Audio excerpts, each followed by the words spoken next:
I'm Grainne, compulsive eater. I weigh and measure 3 meals a day from the Cambridge Gray Sheet. I turn them over to my qualified Cambridge Gray Sheet sponsor who has 90 days or more of back-to-back Gray Sheet abstinence.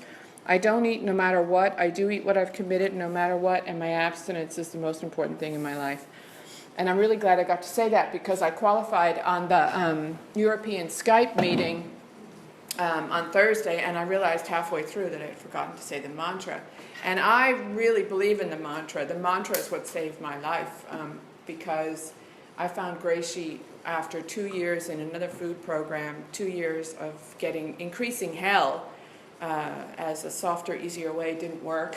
And I walked into a regular meeting of that fellowship, and this woman said that mantra. And as you've all heard before, I felt like the heavens had opened up and this beam of light had come down and said, the solution.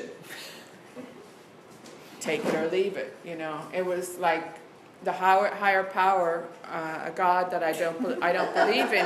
I don't believe in God. Ta-da! The lights just came on, Molly.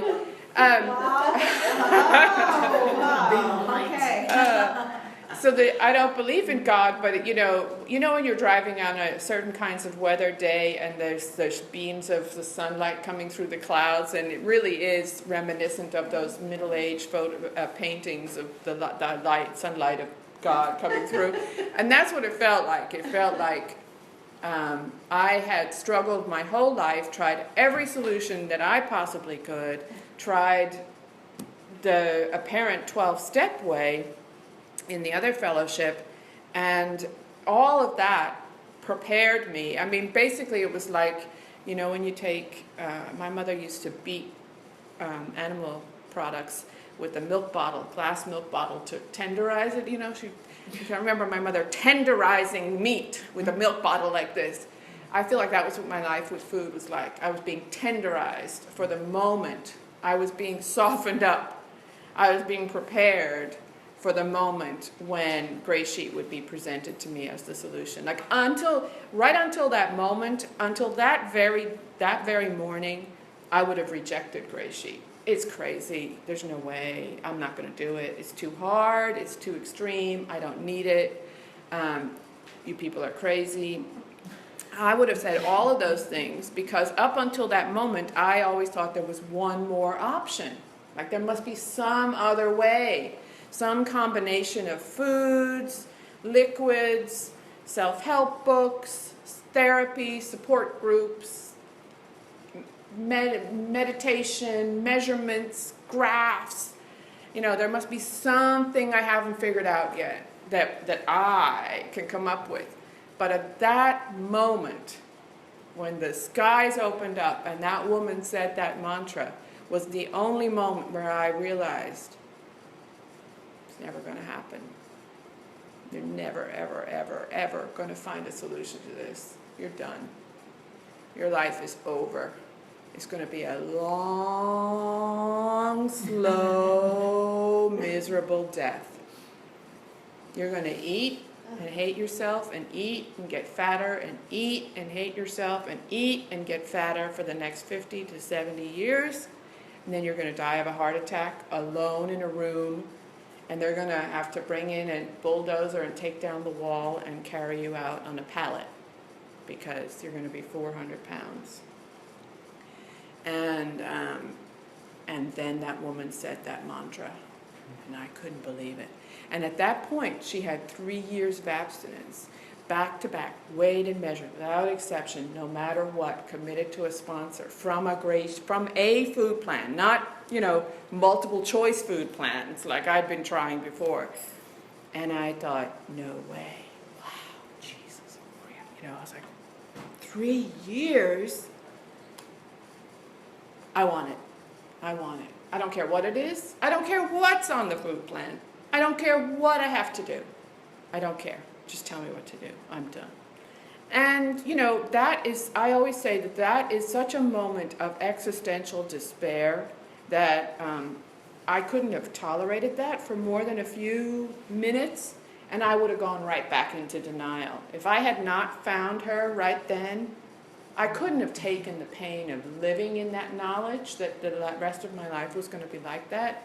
I would have had to go back into, oh yeah, tomorrow I'll be better. Tomorrow I'll start something else. Monday, for sure, I will diet.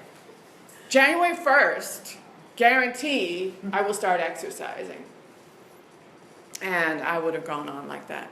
So for me, the mantra is so important, and I couldn't believe it on Thursday when I realized I hadn't said it. And I've been saying the mantra without exception. You know, I've been weighing and measuring and living that mantra since October 1993. And September 14th, 1994 was my last day one, I hope. I really hope. 1994 was my last day one. And so this month is my anniversary month.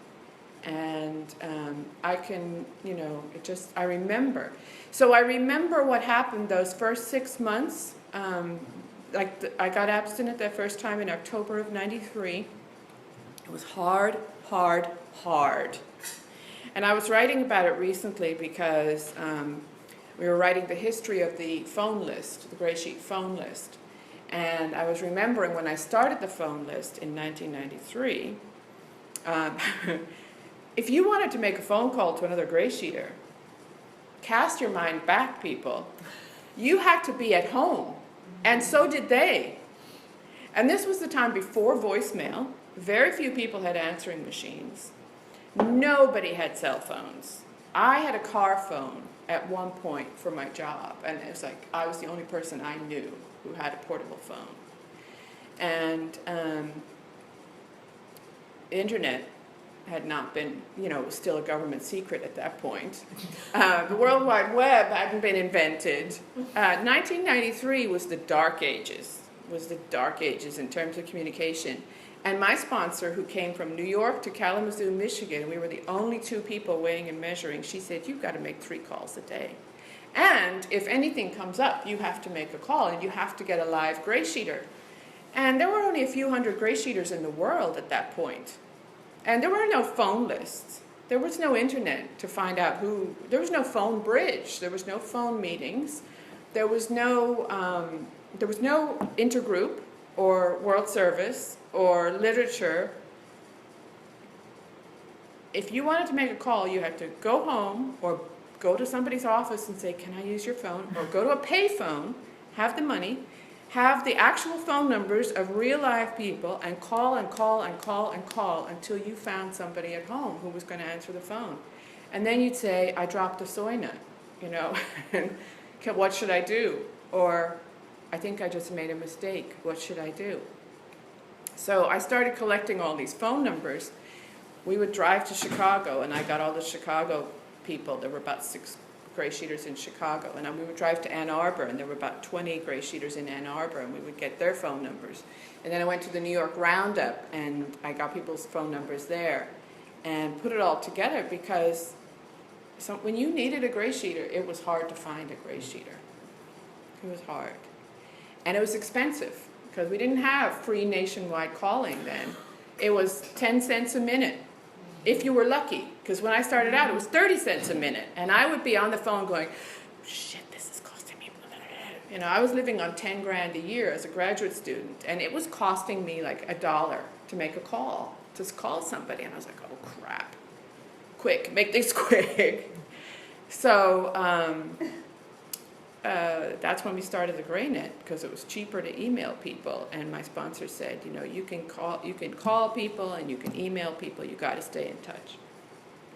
So it was hard those first 6 months. I got in touch with people. I went to meetings in Ann Arbor and in Chicago, which was like a 3-hour. It took all frickin' day, because we would get up about 6 o'clock in the morning.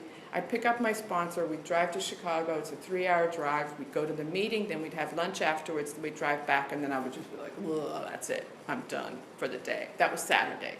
And then we'd do the same thing to go to Ann Arbor. That was Saturday. It was done. I was done. I was toasted at the end of it. So, but I wanted what those people had. First of all, they were all normal size. Every one of them was a normal size. Didn't matter what age they were all normal sized people. they were all energetic. They were all like, whoa, hi, how are you? Love to see you, you know. They were all like, and, is that 15 minutes? Thanks. And they said what they had done with food when they ate, and then they said they weighed and measured without exception. And so I thought, if you can do it, describing your horrible eating history, which was as bad or worse than mine, and now you're weighing and measuring without exception for X, 10 years, 5 years, whatever, then I think I can do it too. And I remember in my first year, I remember this woman saying that it was at the Chicago retreat, and she told a story of how she was weighing and measuring for about 2 years up in New York. She went to visit her mother in Florida, and she was driving across a railway track, and a train hit her car. And both her arms were in casts for like months afterwards. Her mother had to wipe her ass. Her mother had to take her to the toilet. Her mother had to feed her. She weighed and measured. She couldn't, her hip was broken, her collarbone was broken, you know, everything was a mess. She could have died. And I remember always after thinking, okay, if you could get hit by a train and still weigh and measure, there's no excuse. And so all kinds of crap would happen to me. You know, I'd be running late, or I would forget something, or I would have to go on a trip, or I would be sick, or somebody would laugh at me, or whatever it was. And I would think, yeah, but you didn't get hit by a train. So get over yourself and weigh and measure. And, you know, then one morning I woke up and I was like, oh, I haven't thought about food in a long time. When did that happen? I actually remember lying in my apartment in Kalamazoo and sort of looking backwards like, when did that happen? It's been a while, but I haven't thought about foods we don't eat. I haven't thought about not weighing and measuring. And I just do it. It's like getting up, going to the bathroom, brushing my teeth, looking in the mirror and going, and then I weigh and measure my breakfast. It's just one of the things you do. And now I can't even imagine. You know, when somebody asks, like when I prepare food for my nieces or nephews, and I'm like, there's a stage where you take the food out of the fridge, you put it on the countertop, and then you put it on the plate. And there's something in between there that I get stuck, because I'm like, it doesn't have to go on the scale, but I can't take it out of the package and put it on the plate without putting it on the scale. I don't know how to do it. And sometimes I think about if I decided to leave GreySheet, I wouldn't have a freaking clue. I would not have a freaking clue. What do you eat? How do you eat? When do you eat? How much do you eat? How much is too little? How much is too much? And so I'm just going to stay. I'm just going to stay. It's kept me in this normal-sized body for 20 years. It's kept me free of obsession and free of compulsion. I've managed to live a whole life, and now I'm ready to move into a whole second phase of my life. And in between meals, I've managed to work the steps and clear my, the wreckage of my past, have good relationships, with all of my family members, all of my colleagues. I keep wanting to leave my company. And the owner of the company, keeps coming up with new enticements to get me to stay. And I just keep saying, no, I'm done. And I'm done. I'm done. I have no idea what's coming next, but I'm done. I'm very clear about that. Whereas before I would have been enticed by that. Oh, he wants me so much. Surely I must go for that. Or, yeah, more money. Or, yeah, bigger title. Or, yeah, exciting projects. But I don't have that anymore. Having worked the steps, having weighed and measured my food for 20-odd years, I'm really clear. I'm done, and I'm flattered, but it's also a testimony to having lived the principles of the steps. He keeps telling me, this is the best part of it all, is that he keeps telling me, the fact that I don't want to run the company is what makes him want me to run the company. I'm the only one who doesn't want to run the company, and so that's what makes him think you're the best one to run the company. anyway, I'm really grateful for the gifts of abstinence and the relationships with people in the rooms and outside the rooms that I've gotten. And the freedom.